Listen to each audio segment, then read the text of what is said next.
ഇതേ രൂപത്തിലുള്ള ഒരു അബോധിക ലോകം, നിങ്ങൾ നിഷേധിച്ചു കൊണ്ടിരിക്കുന്ന മലക്കുകളൊക്കെയുള്ള ഒരു അബോധിക ലോകം, അത് കാണിപ്പിച്ചിട്ടേ നിങ്ങൾ ഇവിടുന്ന് കൊണ്ടുപോകുള്ളൂ.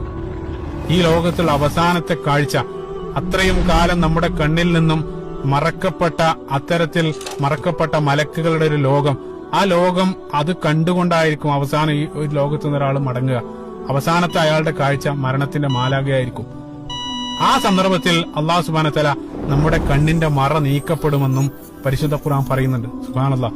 സൂറത്തുൽ ഖാഫ്, പരിശുദ്ധ ഖുർആനിലെ 50-ാമത്തെ അധ്യായമായ സൂറത്തുൽ ഖാഫിന്റെ 22-ാമത്തെ ആയത്ത് നിങ്ങളൊന്ന് വായിച്ചു നോക്കുക. അള്ളാഹു സുബ്ഹാനഹു വ തആല അവിടെ പറഞ്ഞു, ലഖദ് കുൻത ഫീ ഗഫ്ലത്തിൻ മിൻ ഹാദാ, ഇത്രയും കാലം നീ ഇതിനെയെല്ലാം പരിഹസിച്ചു അല്ലെങ്കിൽ അവഗണിച്ചു.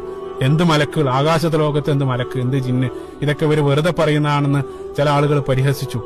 എന്നിട്ട് അല്ലാഹു സുബ്ഹാനഹു വ തആല പറയുകയാണ്, ഫകശഫ്നാ അൻക ഇതാഇക്, അന്നത്തെ ദിവസം ആ കണ്ണിന്റെ മൂടി അല്ലാഹു സുബ്ഹാനഹു വ തആല നീക്കം ചെയ്യും. ഫബസറുകൽ യൗമ ഹദീദ്, ഇരുമ്പിന്റെ മൂർച്ചയുള്ള കാഴ്ച അല്ലാഹു സുബ്ഹാനഹു വ തആല ആ സന്ദർഭത്തിൽ ആളുകൾക്ക് നൽകപ്പെടും.